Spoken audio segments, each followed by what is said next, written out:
What's up, everybody? Welcome to this week's episode of Bullets, Barbells, and Barbecue. I'm your host, Brett. I got Chris, the artist formerly known as Heavy C. I got Matt. He's drinking today, so it's fine. No sad voice for Matt today. No, we got Tanner, the head. We got a special guest. We'll get to him. First, we want to talk about our show partners, Elite Nutrition Omaha, EliteNutritionOmaha.com. Check them out. That's Tanner's place. Use code B3 at checkout, or you can go in the store and yell B3.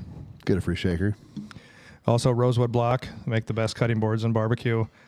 Check them out, rosewoodblock.com. Ours hopefully will be here like in the next week. The picture. You sent really the picture, good. man. That thing was freaking sweet. Yeah, it turned out awesome. So we'll have that here hopefully in the next week or so. But we'll get on with the show. This is someone that Tanner knows a little bit about, so we'll let him do kind of an intro, and we'll go from there. Yeah, so this is David Young with Golden Sheaf Bourbon. Met him at the store.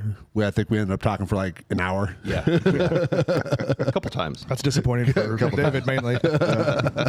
He kept trying to leave. I shut the door. Locked it. Anyway, we're not done yet. But I just thought your personal story was really awesome, and then the story of this company is just amazing. That it was an Omaha company, and just the story behind that. So, if you just want to start off with your personal story, I think that's great too. So, I'm trying to remember which story did I tell you. What day of the week was it? And how much product had I consumed? No. Thanks guys for having me here. We appreciate you coming on. It's awesome. I get around to do podcasts of all varieties, not limited to whiskey. So it's great to get out and meet other people and get into their podcast, their world. I'm David Young. I'm with Golden Sheaf Whiskey Company. Man, where do I start, Tanner? What was your first career? My first career, gosh, I was cutting grass at a golf course. Look how far you've come. Now I'm drinking whiskey all the time. I think that's where I started drinking whiskey too. I was in the Marine Corps. I went in the Marine Corps right after high school. And it was kind of a lifelong dream as a kid. I used to watch those black and white war movies, right. And and that was my life goal, to dress up in camis and go run around in Vietnam. People ask me, "What do you want to do when you grow up?" I want to go to Vietnam. Obviously, that was one of the few. I had no idea what that meant. I just thought it was like a cool movie scene. But yeah, I went in the Marine Corps. Spent 6 years active duty. Got out, went to college, went to the commercial sector briefly. I had a degree in computer science, got into computer security or cybersecurity or information security, whatever it was back in the day. And this is as the internet is beginning to evolve into what it is. And was recruited by the National Security Agency, which was pretty cool, pretty scary. When I got that first phone call, "Hey, this is so-and-so from the National Security Agency. I wonder if we could have a conversation." When they called you, bullshit, whatever. Yeah, for real. Well, this is back in the days of answering machines, right? So, I listened to the recording 15 times. I'm like, this is either a joke or cool as shit. Is this how the Matrix started? Or you're going to prison. Or I'm going to prison. Yeah, they caught me. That's the coolest shit. I'm like shredding documents and smashing hard drives. And they already know what they know, but it was cool. I had already kind of had one foot in that world, and I'd gone through background checks and had some clearances, so was already involved in some of those projects, and then having the background in the Marine Corps too, I kind of dabbled in that world a little bit.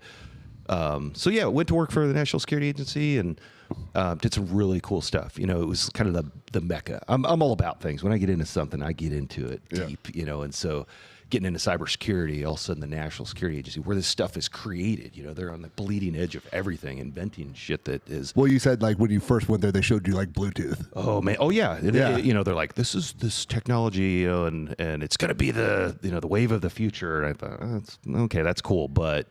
And as we kind of peeled back the layers and got into it, and then they're like, and then if you come on board, we'll show you the really cool stuff. And I'm like, I'm in. When do I start? Where do I sign up? So I did, and I got to go behind the scenes and see the really cool stuff. And it is, it's really interesting because that's what they do back there. Is they're creating things. They're not just worried about what's going on today, but like, in the future, they're, ahead of the world. And it's, it's not just about spy shit, right? It's about just knowing technologies and how to leverage them and how to, for a lot of different ways.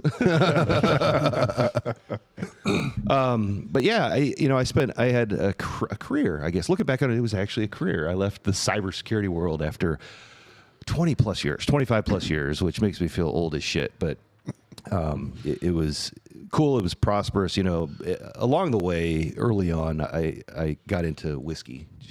I think it was a gift. Like I was a best man in a wedding, at a young age, and a buddy of mine gives me this 30-some-year-old bottle of scotch, and I'm like, oh, cool. Put it in my liquor cabinet next to my Fireball and my, I do like Fireball. Kirkland's vodka. Right.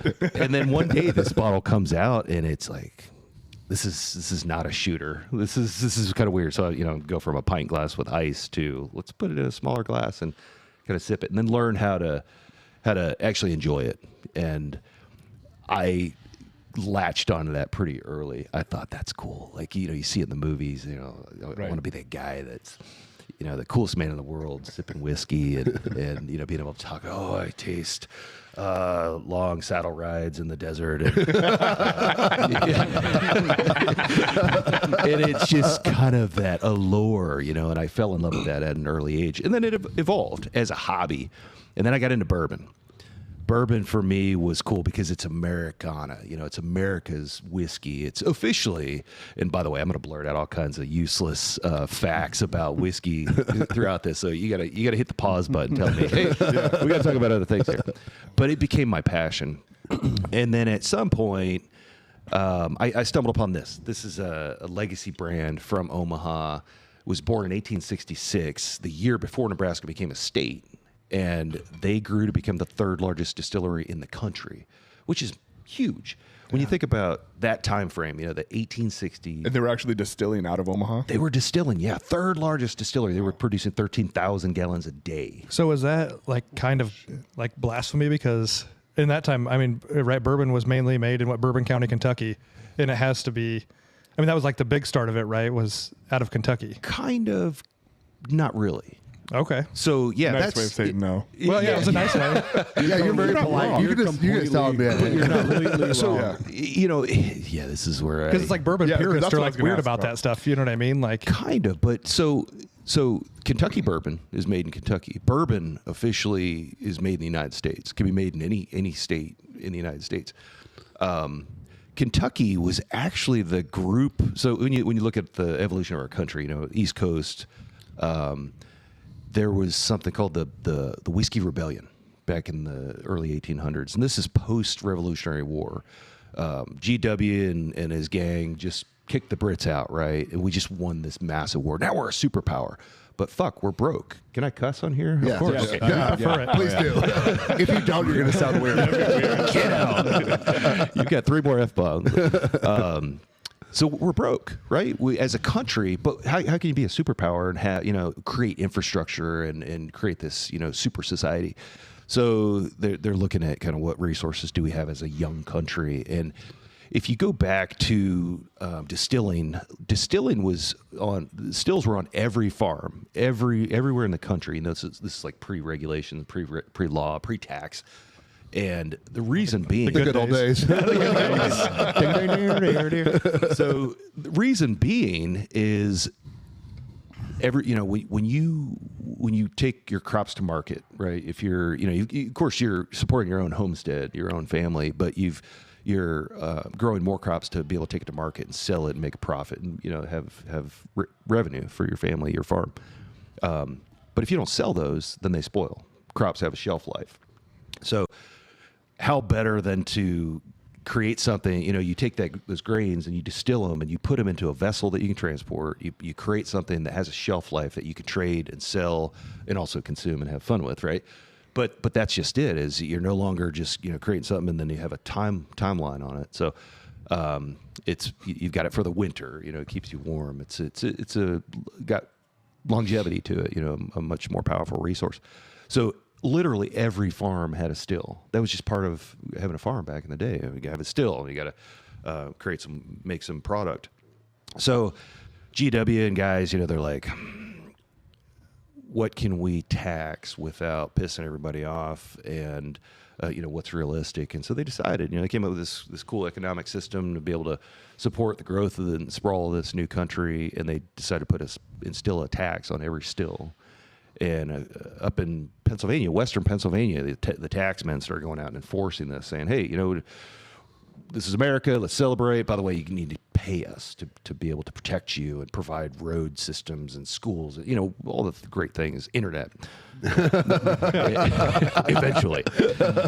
And they didn't like it, right? We just kicked the Brits out for this very reason. We just fought tooth and nail, to the death to get rid of tax. And so Whiskey Rebellion launched. George Washington launched 14,000 troops out to Western Pennsylvania, and kind of whipped everybody in shape and made them realize, like, this is a necessary evil, so we've got to tolerate this. Well, a lot of folks in that time started to go south, like, there's less laws, less regulation. It's kind of the Wild West of modern day. And so they ended up down in Kentucky, and then that's where corn, certain things grew, thrived a little bit better down in that part of the world, that part of the country. And they, the cool thing about Kentucky, at least for the Kentuckians, is they tout the seasons. They've got 4 seasons. They've got a great, hot summers and cold winters, and then they've got this great limestone shelf that naturally filters the water, and then the soil, good soil, to be able to grow these crops. Well, most states have that. When you look at Nebraska, we've got that plus, right? Any given day, we get 4 seasons. Like today, it's went from 60 to now it's snowing. So everybody kind of migrated down into that neck of the woods, but it was just a little more wild, and they could get away without paying tax and that sort of thing. And fast forward, I'll skip around here a little bit, but fast forward, we had Prohibition, where Uncle Sam shut down the production and sales of alcohol and said, hey, let's live a healthier lifestyle for a period. That's not really what happened, but post-Prohibition, a group of really smart Kentucky folks marketed Kentucky as the birthplace of bourbon, and it is the modern version of bourbon, but people have been distilling grains and alcohol, producing. Hell, Mother Nature's been making alcohol longer than we've been alive. It's a natural phenomenon. It's fermentation, but someone got real smart and created some processes, and so I'm not saying Kentucky doesn't make amazing bourbon. They produce 95% ish of the world's bourbon supply. However, it can be produced anywhere in the country, anywhere in the U.S., and they do it well. They do really well. And before we kind of get too far from what we're kind of talking about, the production, I think a lot of people, and I'm sure to put out there, the difference between bourbon and whiskey, because I think a lot of people don't know the difference and would like to know the difference. Yeah. There's a rule of thumb: all bourbons are whiskeys, but not all whiskeys are bourbons. So whiskey, think of whiskey as an umbrella, kind of an overarching category. There's Irish whiskey, Japanese whiskey, Scotch is a whiskey. In order to be considered bourbon, per the Act of Congress in 1964, it's officially America's spirit. So in order to be considered bourbon, it has to be produced in the U.S., has to be produced from majority corn base, so 51% or more corn. The remaining 49% can be any other grain. Has to be aged in a brand new charred oak barrel. So in other words, you can't, age bourbon and then dump it out and then put new distillate in that used barrel. Is there a reason for that? I guess I don't understand why they can't reuse the barrel. Do you think it was like to hinder production a little bit when they did that? I think it was to control a little bit of the production. I think there were a lot of things. It's always about money, right? So sure. if you consider had a barrel company, exactly, Cooperages. That's exactly where I was going with that. Yeah, the Cooperages were. How can we get in on this? It's a great concept. We're creating history here, but we make the barrels. Like how do we continue? Yeah, because it's kind of a weird rule. You know what I mean? Like to have, because so many. It's job security. Yeah, for sure. So there's a little bit of that, but also, you do get the benefit of that pristine, that virgin barrel that hasn't had any which is ironic because now there's a lot of finishes. So you get, other barrels, and, I've done it myself, taken bourbon that's aged for 10 years and then put it in a used barrel. So you get the essence of that particular. So it has to spirit. start in a brand new, but you can transfer it to once it's reached whatever. Yep. What's the minimum distill of bourbon? Like how long does it have to distill for minimally? So when you distill it, it comes off that still, and then it has to go into a brand new charred oak vessel. It's not even a barrel. It can, if you decided you want to make some pentagon shaped, charred oak vessel, which won't work, but there's really no amount of time. Okay. It has to touch that charred oak vessel. So you can literally have, a container, have the distillate drip into there and then just dump it into a bottle and put a label on it and call it bourbon. So you could have it in that fresh barrel for a day and then transfer it, like you said, to another barrel for the different flavors. You could have it for a second. Yeah. Okay. There's no. Okay, I didn't realize There's that. no specific amount of time that you have to age it, but it has to be aged. Whatever that means. That's just a period in the future, right? Sure. Second or 20 years. But yeah, it has to be in that. And then once it comes out of that initial charred oak vessel, then the clock stops. So that's where it gets can get a little controversial. You could age something for 10 years, take it out of that barrel, and then put it in another, like a wine cask, to get a Cabernet finished bourbon for 5 years, but it's still a 10-year-old bourbon. So it's got to be, if you put an age Gotcha. statement So it's not on the there, total time; it's however long it's Correct. in that new oak barrel. Yeah. Did you work with a winery here? Yeah. Yeah, James Arthur Vineyards, if you're familiar with that. Told you it was a name. Well, Yeah. you're like, oh, it's by Ashland.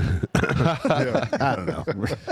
James Arthur, they are Nebraska's oldest vineyard.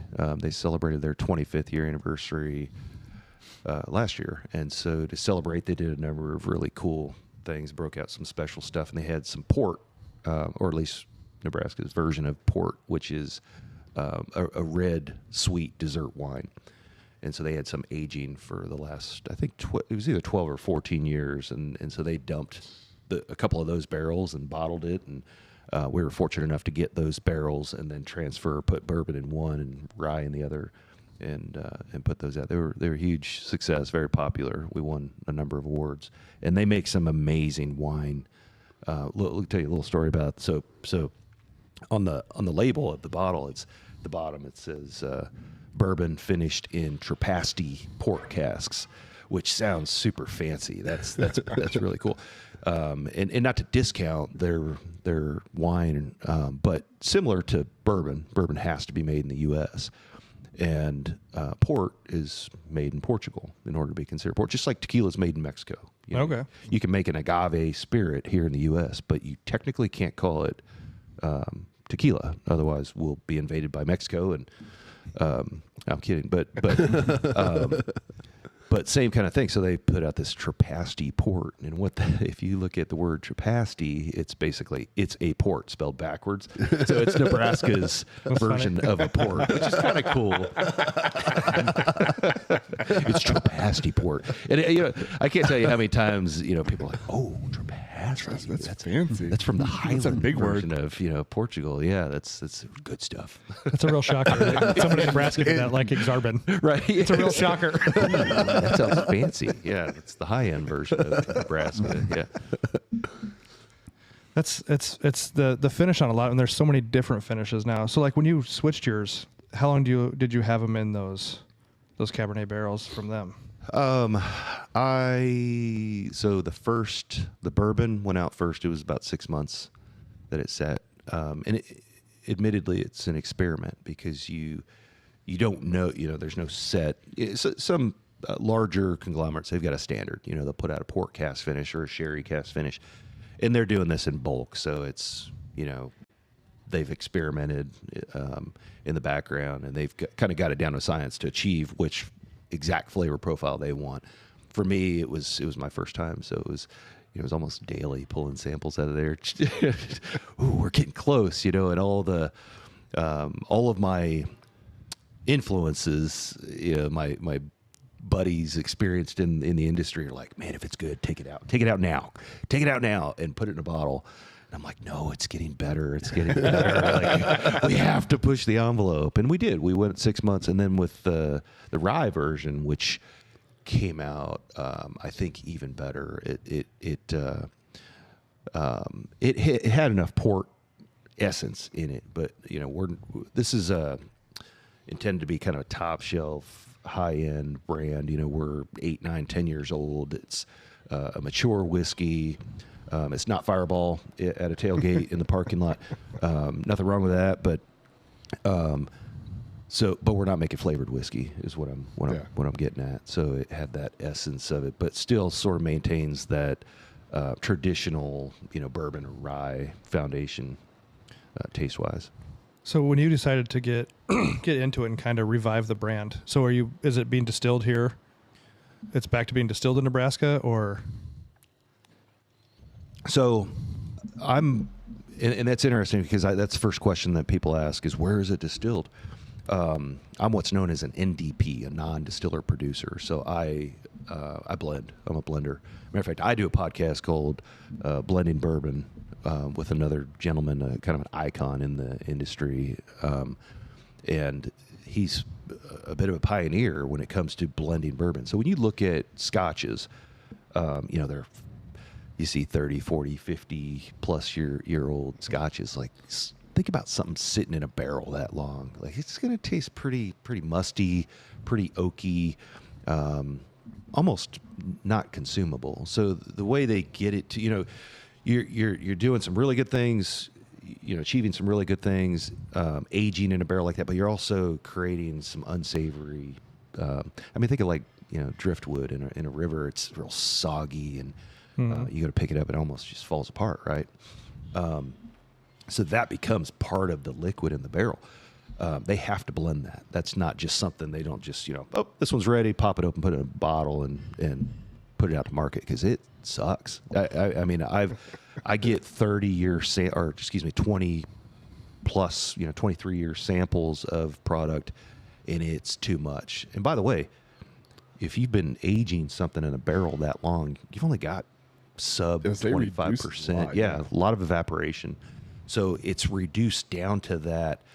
You know, it's got a lot of those tannins, and it's almost a sludge. Sub 25% liquid in there. And so when it comes to bourbon, you have to blend it. You have to. So that's my business model. Is similar to a chef. I always use that analogy. You know, a chef starts with pork, chicken, fish, steak, and then says, what kind you want? You know, we're going to put some garlic on it. We're going to put some salt, some pepper, some oregano, whatever different marinades, different sauces. And so same kind of thing. Am I going to make a bourbon, a rye, a single malt? And then from there, and for me, it's always starts at 8 years or above. So that's what I do is I buy aged barrels from all over the country. Okay. And then blend them together.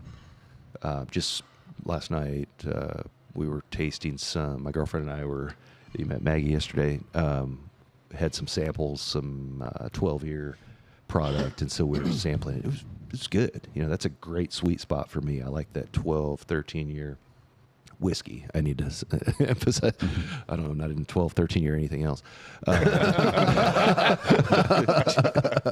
Just make that clear. Take things out of context, man. It'll ruin your career. But that's a good sweet spot because you're getting kind of that maximum flavor.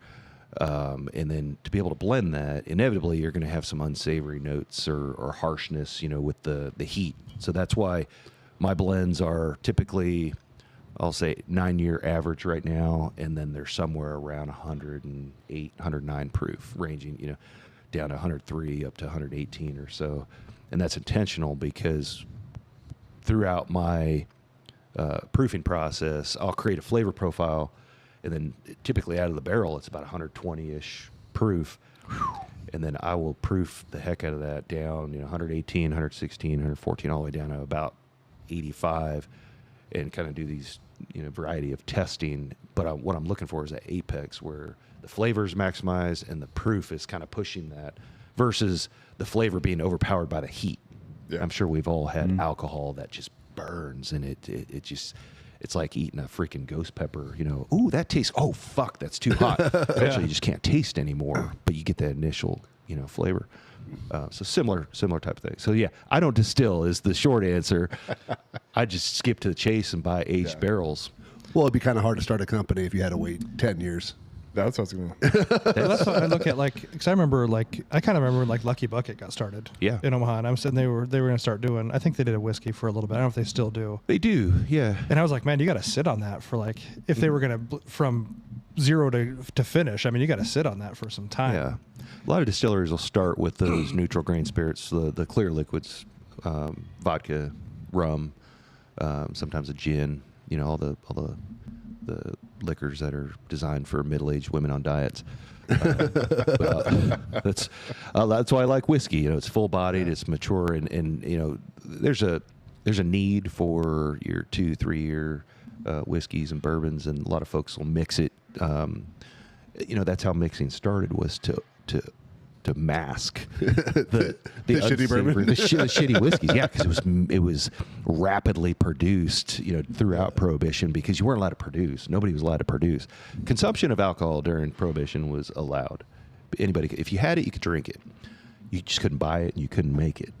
And so you had all these people that were making bathtub gin and whatnot, and that's where it gets dangerous. It's like, are you making it? There's a process, and there's some of that alcohol you don't want in there. On the heads and the tails. The hearts is the good stuff. But if you don't know what you're doing, you're incorporating all that in there, then potentially, I'm sure you've heard stories of people going blind from drinking moonshine, or just dying because of toxic poisons. But yeah, it's an art form: distilling, blending, all the things. And I feel go ahead. So, did Golden Sheaf, did you say they were able to still distill during Prohibition? Well, what's the story behind Golden Sheaf? Yeah. So they grew to become the third largest distillery. They won some major awards back then, and I always compare Golden Sheaf to, at the time, Omaha, at least, like kind of a truck stop, right? We're in the middle of the country. People are going west looking for gold. They're coming back east because they got their ass kicked and lost their money. But regardless, people are heading east and west, and so they're coming through here. And these guys were really smart. They decided to mass produce this whiskey and not only cater to the local consumer base, but everybody that was coming through here. And of course, there's this sprawl due to that. So these guys were feeding the infrastructure of, government's taxing production of alcohol, 13,000 gallons a day. That's a lot of tax money. And that's 90% of the state tax revenue at the time. And keep in mind, this is pre-income tax. 90% of the state income tax revenue was generated by Golden Sheaf. So when you think that to me is what was so... That's impressive. It's a lot, right? And it's so significant. But when I ask people, it's becoming more and more known. But typically, when I ask people if they're familiar with it, they're like, "No." And then I tell a story like, "Whoa, that's crazy," because everybody's familiar with UP and a lot of these major brands and names. And there are no streets or parks or buildings named after the founders.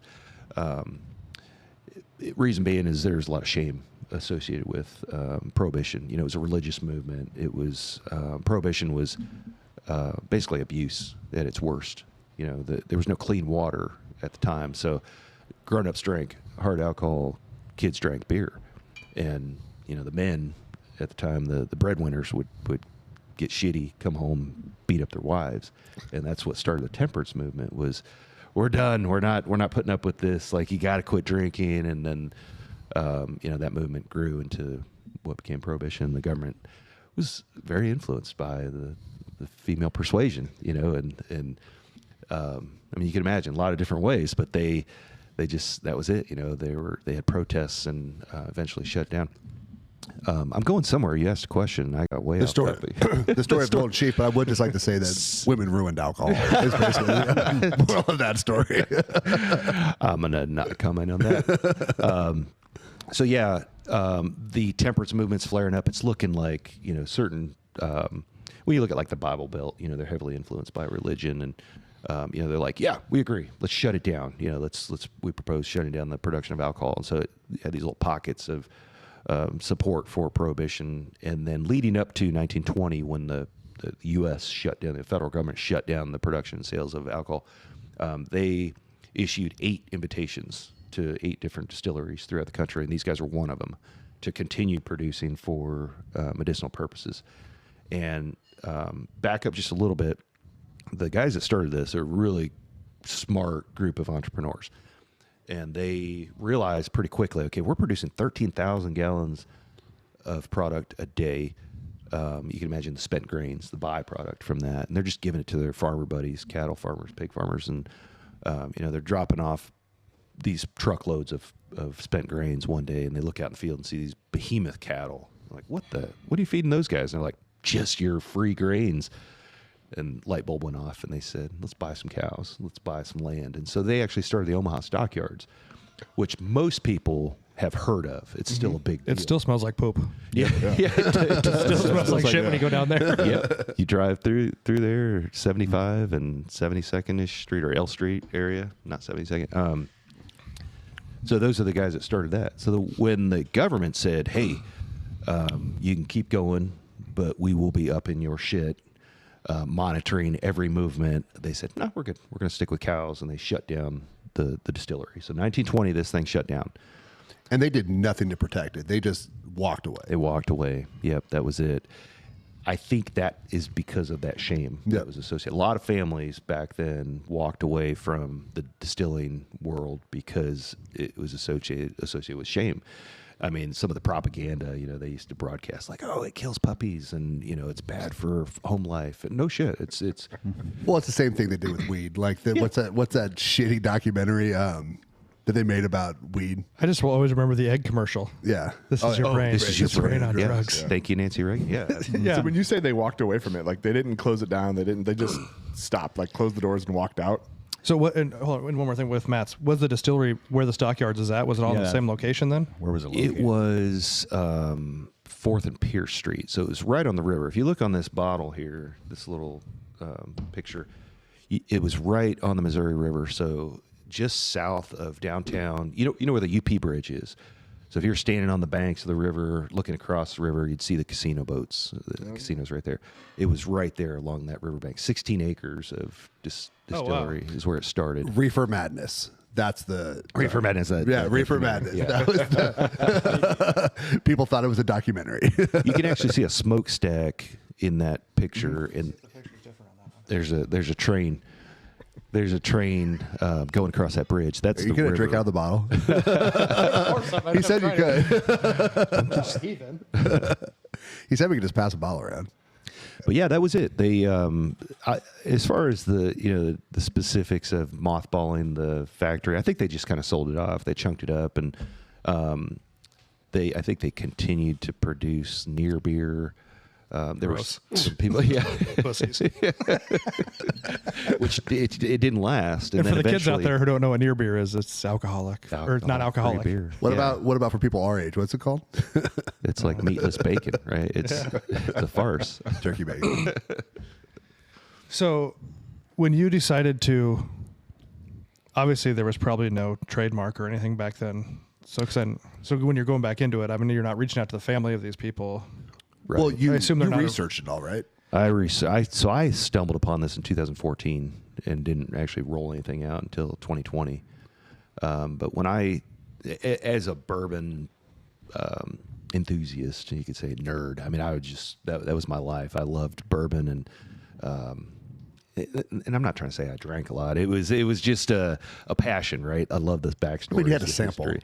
It's called product familiarization. Drinking, beating up your girlfriend, reliving old times. Yeah, always have to sample. Always, it's no longer day drinking. Now it's product familiarization. I like that. No, officer, have not been drinking. I've been familiarizing myself with product. But yeah, I feel like you probably, because they were non-existent for so long, I've known other people have done kind of not with bourbon, but other old businesses where you don't. Yeah. It's kind of nice because you can get in without having to get into like a whole trademark or patent war with somebody and trying to buy rights to a name or anything like that. At one point, so I went from just finding a little article from years ago on Google. There's like a little Wikipedia thing. That was it. I was looking for something in Omaha, something new, because I had been traveling a lot. And I thought, well, I'm here for a couple weeks. Let's see if anything's popped up since I've been traveling. Came across this and was like, oh, awesome, new distillery. And then it just declined from there. I couldn't find anything else, but I was intrigued. There was something that intrigued me. Nebraska's like third largest distillery in the country. Wait a minute, this. So I got really kind of excited about it, and I ended up going to Lincoln, or made some phone calls, and ended up in some archive buildings in Lincoln, and started crawling the bowels of these places and looking at microfiche documents, and came across there were little things that just kept reeling me in deeper, like handwritten recipes and bills of sale and things like that, pictures, that old advertisements. And then I was looking for people that had collections of legacy brands, and came across a couple bottles from the 1800s. And once I got one of those in my hands, then it was like, this is cool. This is, history repeats itself. So did it have product in it, or they're empty bottles? They're both. I have two, and they're both empty bottles. That's crazy. You came across those. Yeah. I'm still on the hunt for. I'm convinced there's got to be as much product as they produced. I'm sure somewhere. There's got to be somewhere. Got to be something. Some tunnel underground or something. Have you searched the stockyards? I have not. No. But I ended up kind of collecting this stuff as I would. I had to kind of talk people out of releasing this from their collection. It took years, and then at one point, I saw a few major brands releasing these legacy products, and reviving something from the past, and people like that. It's part of the history, the evolution of America's whiskey, and I just remember thinking, This might be possible. Like, this is cool. It's so intriguing, and considering the evolution of whiskey today, and just how popular it's become with men, women, younger, older generations. I ended up calling an attorney and said, "Hey, can you research this and see if there's any ties to any of the family?" And they did. They went way back, and they came back and they said it ended right here. Trademarks expire if you don't keep them active. It had been a long time, coming up on 100 years. And then that kind of resonated with me. I thought, 100 years, if we could relaunch this 100 years after its demise, how cool would that be? And I jumped in head first and had no idea what I was getting into. Fast forward a couple of years later, I'm super glad that I did. Eventually, I left everything, cybersecurity. Because you were doing private contract work after the NSA, right? I got into the commercial industry. I did some defense contracting. Still maintained my all my clearances, and but eventually got into just commercial. So I was working for a big company that had a big representation here in Omaha, and so I'd been doing different, West Corporation, all of the big companies here in Omaha. It's kind of a small incestuous profession, and so I got to know the lay of the land, cybersecurity wise. It was cool. I was doing consulting, and then I started, once COVID hit, I was already into this. And working with a local distillery, I went to them with an idea, some cash, and some intellectual property. I had obtained the trademarks, and said, "Hey, you guys have brick and mortar. Meet me in the middle. Or dip my chocolate in your peanut butter and put this out to market and see what happens." And that's what we did, and it was a big hit. And then, my contribution is, I'm not just the ringleader of all these different things to bring it together. Is the blending. So that's kind of the modern day spin on it, is creating top shelf whiskey, and especially in the bourbon market, where it's 4-year-old product is pretty common out there, and there's some really good 4-year-old product, but to take some of those aged supplies and blend them together in kind of a traditional model like they do in the Scotch world and Irish whiskey world and other parts of the world that have been doing this much longer than the U.S., just kind of applying some of that historical process concept. It's been favorable. It's done really well. So No, go ahead. So is this bourbon and the rye your recipe or the recipe that That's what I was you just said gonna you ask. found when you were? Yeah, these are all mine. So the original recipe, that was the original business model, was revive the brand, because I have handwritten recipes of the original Golden Sheaf, which is a wheated bourbon. So it was 59% corn, 39% wheat, and then 2% malted barley. And so I recreated that via blending. It ended up being a 7-year blend. Put that out to market, and that's kind of, if you're familiar with bourbon whiskey, Weller is a wheated. It's a wheater, Pappy Van Winkle. There's a lot of wheated bourbons out there, but it kind of pushed the envelope a little bit, which I thought that was great too, because Weller's popular, but it's limited as far as the wheat ratio. And so put it out to market, entered it in a competition. We won silver medal in the U.S. Open whiskey competition, just like that. Hadn't even finished the labels yet. We entered a bottle without a label on it with, Sharpie written, and then this kind of write-up, and all of a sudden we get a call, and they're like, hey, man, who the hell are you? And how full of shit are you? Because this is a great story. And then when they announced that, oh, man, I got calls left and right from some of the heavy hitters in the industry that were like, no, this is not true. Like, you didn't just come up with this. And then those ended up being great connections today. Like, it's truth. Like, that's one thing about this company is 100% transparency. We have great backstory. There's no embellishment, and then 100% transparency as far as what goes into the bottle, because that's important to whiskey connoisseurs. So these two types are these more standardized, and then you have specialty ones when you say you blend other barrels that you get? Is that what? So are these? So this is an evolution from that first one. It is an evolution, yeah. So I've released since Christmas Eve of 2020, which is when Batch 1 bourbon went out, and that was the intention, was to just put this product out there and then continue to put it out like a standard Jim Beam, same flavor profile every time. And then COVID hit. That disrupted everything, obviously supply chains in all industries. And so for me, small company buying a handful of barrels, they said, hey, no, our minimum purchase is 20 barrels, or I'm sorry, 100 barrels. And, I just needed enough to get a second batch out or get a second release, and didn't have cash flow going quite yet. And just like everything got bought up. The big conglomerates bought up a lot of the age repositories of whiskey, bought up glass. Even the glass manufacturers said, our minimum purchase has gone from 1,000 bottles to 20,000 bottles, which is a big deal for a small company. Yeah. So it was either pivot or die, right? Just like any small business owner. And I've kind of found myself navigating the bottom, as a bottom feeder. I'll buy 100 bottles. I'll buy 1 barrel. It's the stuff that people didn't need. Like, we'll sell you that, or we'll trade you something. Yeah. And then just like everything else in COVID, the people that bought all the toilet paper, eventually you see, warehouses of toilet paper going on sale, right? So these guys are offload. They're like, we don't need all this stuff, and we need to get back on track to, what our core thing is. So then I found myself brokering barrels. And I've got a little of this, a little of that, really good stuff.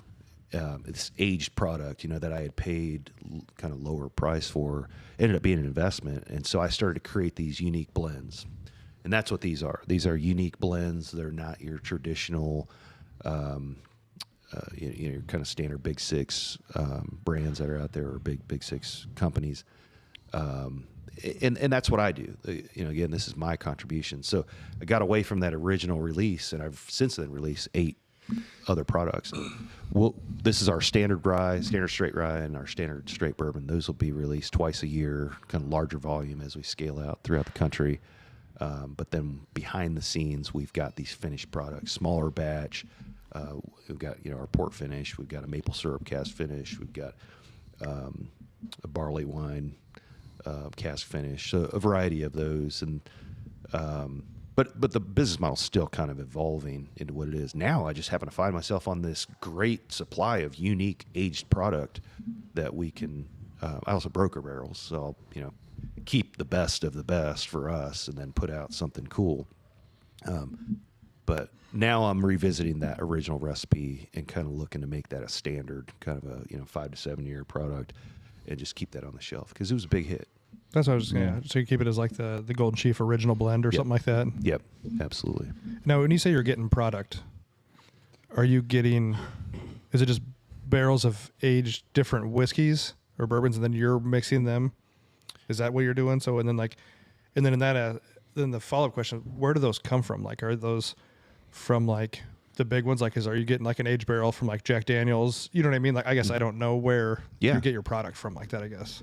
Yeah, it's so one of the coolest parts of my job is to travel around the country and go to small distilleries, large distilleries, broker barrels. So I was just out in Pennsylvania last week, and it's familiarizing. So Pennsylvania is known for rye, so we went out and tasted some rye whiskey, and then ended up brokering a couple barrels there, and that'll be incorporated. So this blend, this is a 9-year blend.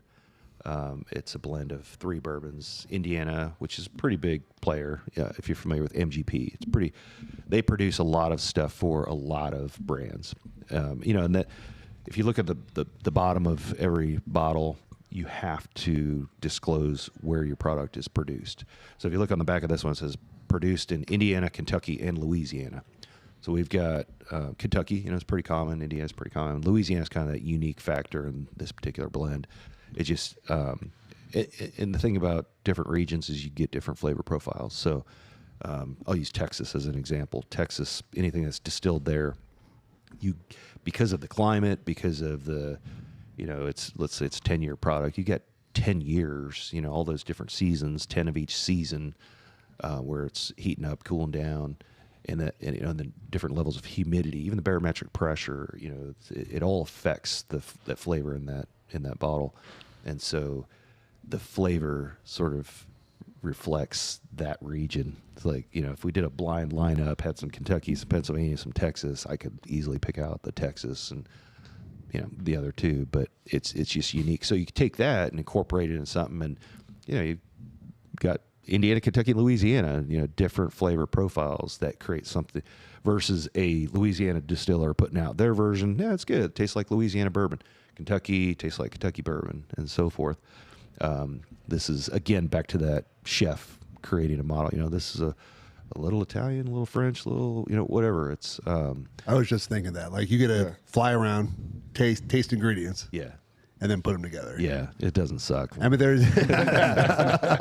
Well, I mean, it's it's like a big, like Gordon Ramsay. Like you like the Gordon Ramsay of bourbon. Oh man, I love that because it is cool. It's and they are unique. They are, it's the everyday consumer.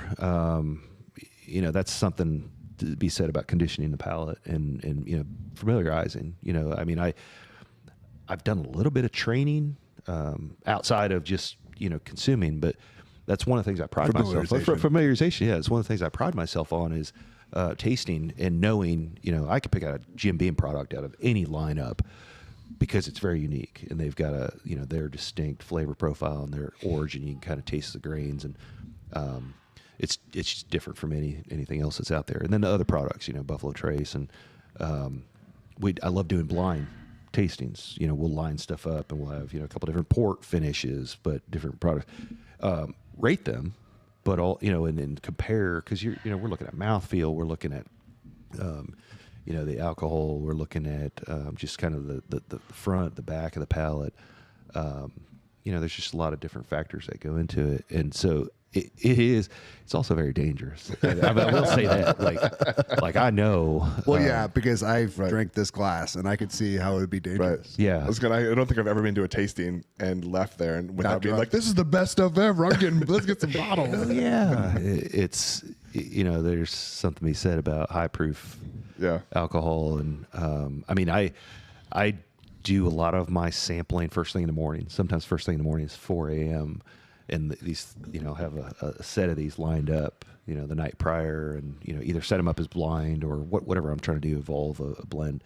But wake up, no coffee, no teeth, not brush my teeth or anything just yet. Just kind of fresh palate, cleanse with some water, and then taste, and then revisit it. It's a hell of a way to start a day. But again, taste, not we're not chugging. Oh, let's oh man, unless it's really good. The morning, unless it's really good, then you gotta get. Or it depends on what the calendar looks like that day. So when you do your blending stuff, like your bourbon whiskey and your rye whiskey, like you're always going to source from those same 3 places. So it's going to no. So that's the other thing. This business model, they're unique from batch to batch. Okay. So this is rye batch 2. Which is different from rye batch 1, and then that's bourbon batch 3. Bourbon batch 1 was the original recipe. Quickly after realized I've got to pivot here, ended up finding a better spot, and then created something. And again, put something out. All of a sudden, we won double platinum awards for it. It's like shit, we're onto something here. So let's continue pulling that thread. And now we're into bourbon batch 3, another unique blend. It's kind of catering to those enthusiasts. Okay, so like when you go so your rye batch 2, like how many bottles are going to come out of that to like give a scope of rye batch 2? So that's the other thing. I put the amount on here. So this is 1,800 bottles in this particular that's batch. cool. I just saw the bottle number.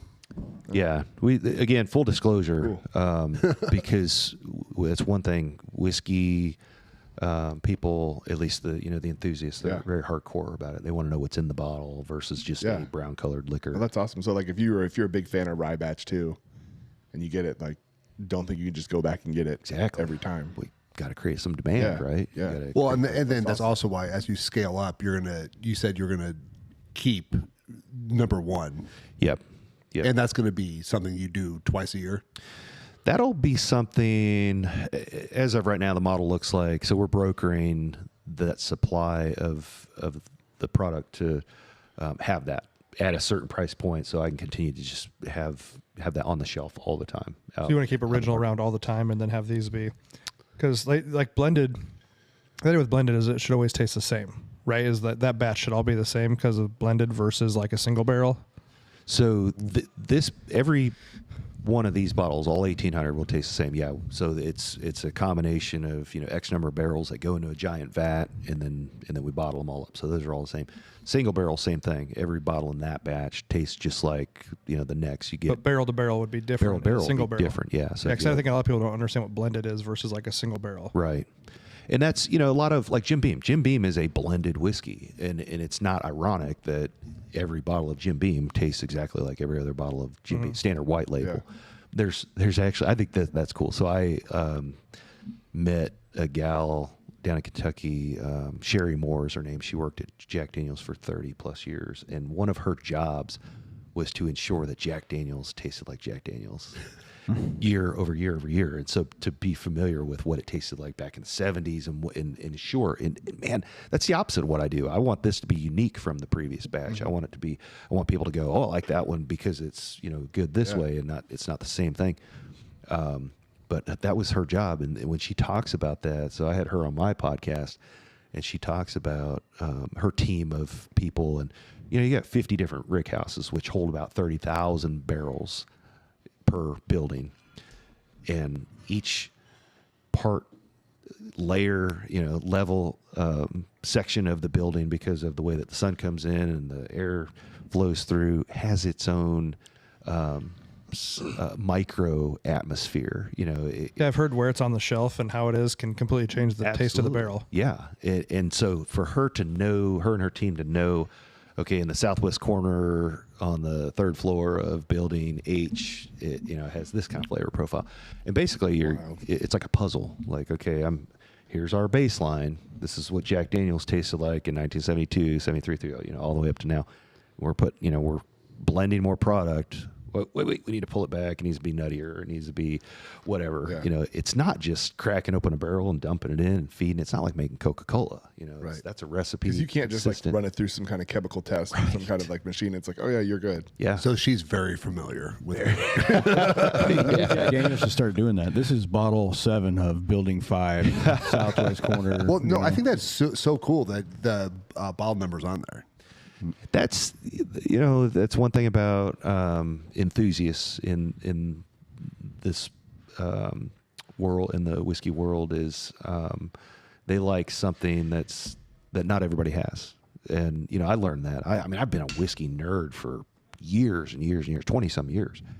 And I've watched this industry evolve into what it is, and I've chased that elusive unicorn, to northern Connecticut at Paul's liquor store because he's the only guy that got 5 bottles in the country, or just and that's fun. That's part of the passion, and it's a bit of a cult. I mean, it's funny. You get a newbie that says, "Hey, I'm new to the whiskey world. Where do I start?" And everybody's like, "Oh, you got your gateways. There's Basil Hayden. There's Jim Beam. There's this. Eventually, you'll evolve to this." And you start out at 80 proof and something that everybody can find, and then you're able to taste, and then and then everybody's the same thing, like, "Oh, I'm broke, and payday's not for 2 weeks, but fuck it, I've got 3 credit cards," and people buy this stuff for, and not to say that there's any intention of abusing that, but I get it. Like I know. I mean, I buy stuff all the time.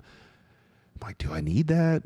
It's just gonna. But it's not about needs; it's about wants. Yeah, That's like I want it. Brett with firearms. I can relate to that too. He buys a gun, shoots it once, and then puts it on a shelf. Well, if it gets shot, If it gets shot, yeah. Do I need that? it looks nice on the wall. You pet it every night. You sing it its favorite songs. And just. I get that. Do you ever get nervous? Like, say you have a batch that's super successful, and then you're going to do your next batch and you change it. I mean, you know what I mean? That's got to be nerve-wracking because you already have a successful product. Like, I hope this doesn't suck. Yes. Well, like you want double I've been platinum. well, yeah, I've been I've drank Crown for a long time, and Crown always tastes like Crown. Right. You know what I mean? You have that product, like you said, Jim Beam and Jack Daniels. Like, does it make you want to keep batch 2 we sold all the bottles in a week? You know what I mean? Like, do we keep that and now we make batch 3, but we still are going to keep batch 2, or you know what I mean? Right. Like, it's scary. Yeah, it's risky to go away from a successful. I get in my own head, and I blend these things, and I'm like, oh, it can be better. It can be better. And release time is very stressful. Blending time is very stressful because you're going from, these small amounts, blending stuff together and going, oh, that's good. And then you have to turn that into 500 gallons. And it's, you want to taste it. It's going through all these processes, proofing it. The proof's got to be spot on. It's scary as hell. I do a lot of socializing. I call them focus groups, but it's just drinking buddies. It's a good write-off. But I'll go to Socializing and product familiarization. We got to get those in our vernacular. Yeah. But there's truth to it. It's I love. Everybody loves when I show up and I get my backpack and I pull out an unlabeled bottle and what's this? And I got hand ready. Gotta try that. That's the great thing is people want to. So I have this text thread, chat group, and be like, I'll be at proof in 20 minutes, and show up, and then there's like 30 guys. Half of them are on Zoom calls. Like, don't say anything. But they just want to sample it, and I'm like, here, taste it, but give me your feedback. Give me your honest feedback. If it sucks, it sucks. I want to know, and not that I'm building on what. That's the thing is everybody's different, so that has to be a factor. Yeah. Inevitably, every batch that goes out, there's going to be that one. I'll keep it. I'll keep it nice. You don't have to keep it nice. That one dickhead who says, "Well, yeah, there's the haters, right? Yeah. You got your internet hater Always trolls. Gonna be. They've never even seen it. They've never tasted it. Whatever, and their batch. It sucks. It's blah blah blah. But then rightfully so, you're going to have that consumer or consumers that are like, oh, it's not for me, it's too hot or whatever. And noteworthy, thanks, love the feedback. And it's not like it's going to please the masses. It's kind of generalizing, and it's not always about what I like too, because I'm an amazing chef, but not everybody loves their macaroni and cheese saturated in Frank's Red Hot and garlic. So I can cater to myself, but not everybody likes what I like. So it's about finding, I've got my grading scale. It's about putting something out that it's just that higher quality. Crown's great. Jim Beam's great. They've all got their appealing things to them, but what I'm looking for is something that's on the higher end, the more sophisticated, has a great mouthfeel. It's very viscous. It's smooth, balancing that flavor and heat so that they accentuate one another. And it's an enjoyable experience. Well, that's not your competition. That's not what you're going for. Crown. No, Jim. correct. That yes, Different, going for different something experience. different. Yeah. And like I said, there's nothing wrong with that, but it's a younger age point. It's catering to the masses. It's a standardized, consistent product that comes out. Again, this is unique. It's, I've thrown out intentionally, this is the trillionaire's bourbon. Reached out to Elon Musk and said, hey, when you get there, let's design a bourbon for you. And, it's because that's one thing about Pappy Van Winkle, if you're familiar with them, they kind of became known as the billionaire's bourbon. Because what do billionaires drink? Is there it's like Cristal or, a high-end champagne. It's bourbon. It's not all guys banjos down in the woods in Kentucky. It's there's got to be billionaires. High-end Johnny Walker. Yeah, exactly. Johnny Walkers, that kind of top shelf luxury brand. Maybe you and Elon can fly into Mars drinking bourbon. Hey man, that'd be great. Yeah, that'd be great. But yeah, we're always looking for ways to associate. Whether it's certain airlines or just luxury brands that are out there. So that's kind of where we're at marketing wise, getting this out there and getting it in the hands of the right people that enjoy it.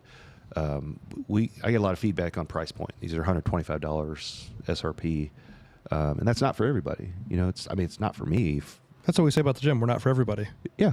Isn't Nebraska saying Mainly that? because we're kind of assholes. So I just we're not for everybody. That's literally Nebraska's slogan. Not for everybody. You're in a perfect spot for that. Yeah. It's the good life, but it's not for everybody. Do you get any kind of because I feel like a lot of people, like you're talking about associating yourself with luxury brands, and stuff like that. And a lot of people are stupid out there. And so do you ever get pushback because you're an Omaha brand? They're like, well, you got the Huskers? What's an Omaha? You know what I mean? Where if you're hey, we're from Kentucky, I feel like you automatically get some street cred. You know what I mean? Does that, when you're trying to associate with some of those people, they look at you like you're from Omaha. What are you? Not that I can think of. And I've, tried to maintain that awareness, as far as where we, broadcast Omaha. It's, we say all the time, we're Nebraska's original bourbon. We're produced originally by Nebraska's first distillery. But no, never any pushback. As a matter of fact, I have a lot of ties to Kentucky. I have a partnership with Bardstown Bourbon Company down in Bardstown, Kentucky. And we had an opportunity early on to scale into Kentucky through distributor, get on the shelves. And that was very scary because that is the Mecca. And, and they're saying down in Kentucky that Kentuckians are not nice about bourbon. If they don't like it, they won't drink it. And so for the first year or two, I was down there socializing, bringing in bottles, putting them on, going to these bottle share parties and events, and I'd put up a bottle or two of Golden Sheaf, and I felt bad because they were gone within a half hour. You'd have 100 people in there, and out of all of these, icon bottles, staple bottles in the industry, the Golden Sheaf would disappear, and I'm like, oh man, I feel bad. It's empty, and they're like, oh, no. If it's gone, it's good. And then I'm looking at these other bottles that are, starting to trickle down, but they're not empty. And I realized pretty quickly we were onto something. So that's freaking cool. It is super cool. It is so exciting to go to Kentucky, and now we're in this place. So I this last year I was visiting Kentucky every month at least, and we went down there. Matter of fact, these bottles were bottled in Kentucky, so we scaled out of our operation here, which was out of Lincoln, Nebraska, pretty quickly. And then recognized we can't keep up, so we created this partnership with Bardstown, shipped all the barrels and glass and everything down there, and then they packed it for us. And so we put some product in the warehouse and then brought some of it back up here. But we left quite a bit down there, and then went through a distributor and started putting it on shelves. And now we're in the top liquor store chain in the top 2 in the state. Every time I run a report, we've got new liquor stores that are buying it, which means we've got a great distributor partner who's helping us. But you also got a great product. We also got a great and people product. people are seeking it out, obviously. They are, yeah. But they're like, what is that? And now I'll tell I you. guess it probably helped that you stayed humble too, because if it was our bourbon and we were at a tasting like that and the bottle was empty, I'd be like, "Oh, excuse me, I have to grab my empty bottles. I'll see you guys later." And you're like, "Oh man, I'm sad it's gone." And we would be definitely completely different about that. Well, we are all part of Assholes Anonymous. Yes. Thanks everybody for listening to part 1. Part 2 will be available Friday. Appreciate you guys.